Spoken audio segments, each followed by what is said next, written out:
think there's no hope with the stubborn neuropathy symptoms, actually you're wrong because your nerves, they can heal, provided you have the proper food and the proper drinks.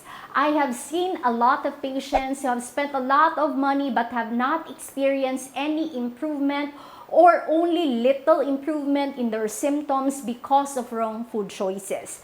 That's why in this video, I will give you 5 options for your drinks, for your main dish, vegetable, and snack, which you need to prioritize to ensure nerve repair. Stay with me until the end because the last food, this should be your snack option that you shouldn't feel guilty about because it will still support nerve health. Hi, welcome again to my channel. This is again Doc Sherry, Doctor of Physical Therapy.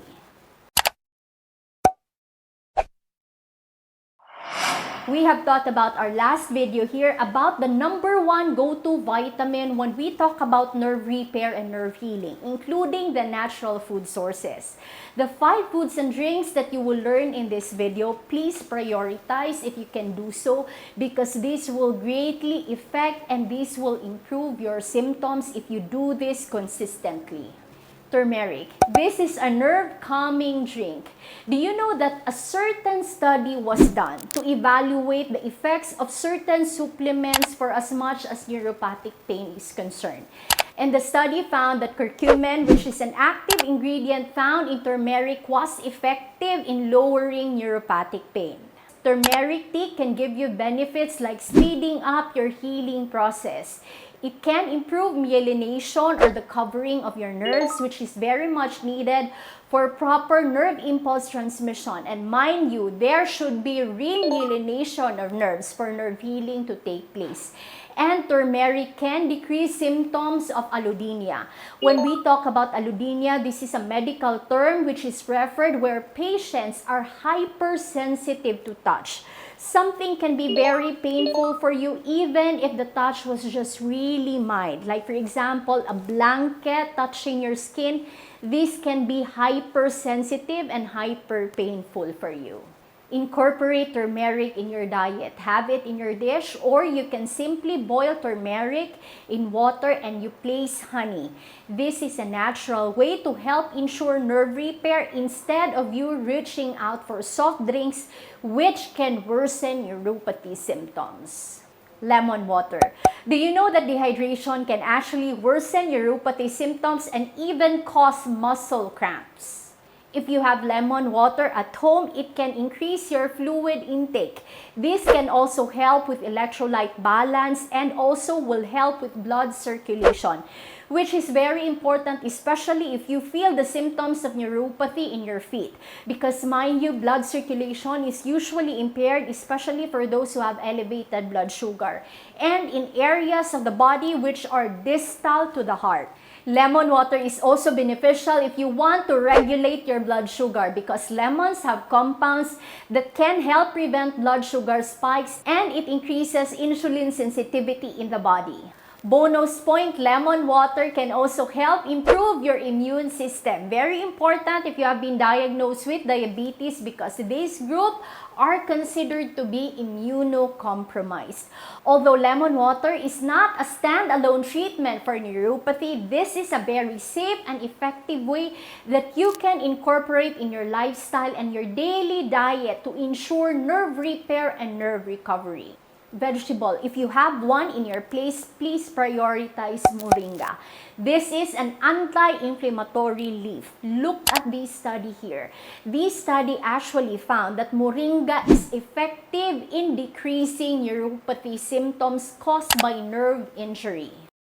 Moringa has the capacity. Moringa can give you oxidative benefits. It means it can protect your cells from the bad effects of elevated blood sugar. And it also had BDNF or brain-derived neurotropic factors which have been helpful to protect the brain and the nerves and ensure nerve recovery. This study actually found that Moringa can be used as an adjuvant therapy for neuropathic pain. You see, long-term reliance in neuropathic medications alone can give you side effects. Together with your exercises and with your current medication, you can incorporate Moringa more in your diet to support nerve healing. Moringa is rich in vitamin B6 and vitamin B12. You need it for proper nerve function. It is also rich in magnesium and calcium, which is very important for nerve impulse transmission, and it has amino acids which are responsible for the structure of our nerves.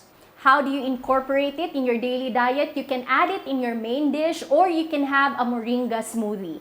If you find value in this video, please don't forget to click the like and the subscribe button below so you will be updated with our future videos.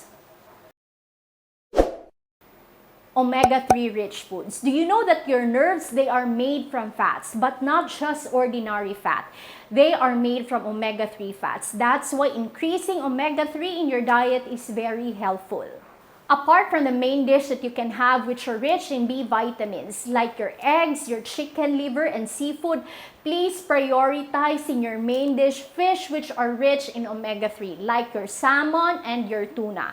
If you want plant-based sources of omega-3, aim to have 1 tablespoon of nuts per day, and aim to have at least 2 to 3 servings of omega-3 rich foods in a week. You need omega-3 for the structure of your nerves, and it has also been proven to decrease neuropathy symptoms. Bananas, these are nerve charger. If you want a snack that will support nerve repair, bananas are a good option for you. Despite the fact that it is convenient to eat, it is also loaded with vitamins and minerals that are good for your nerves. Bananas are rich in vitamin B6. Do you know that even borderline deficiency of vitamin B6 can already give you neuropathy symptoms? One small to medium-sized banana can already give you 20 to 25% of your vitamin B6 daily need. Bananas also is a natural source of magnesium. Magnesium is one of the supplements that can help patients who are recovering from nerve injury. One small size of banana can already give you 35 milligrams of magnesium. And bananas are also rich in potassium. Lack of potassium can lead to muscle twitching and muscle weakness. Each banana can already give you 400 to 450 milligrams of potassium. These are the top 5 foods and drinks that you need to prioritize to support nerve repair. If you have reached the end of this video, please comment which one are you supposed to start with immediately. Then you choose one and then you rotate these 5 foods all throughout your week. When done consistently, these can really give you big relief from your symptoms naturally and without side effects. If you have reached the end of this video, if you want to know about the top 7 supplements that can help with nerve repair, we have a video here. Check on it. It will greatly help you. Thank you very much for watching. This is again Doc Sherry. I will see you on our next video.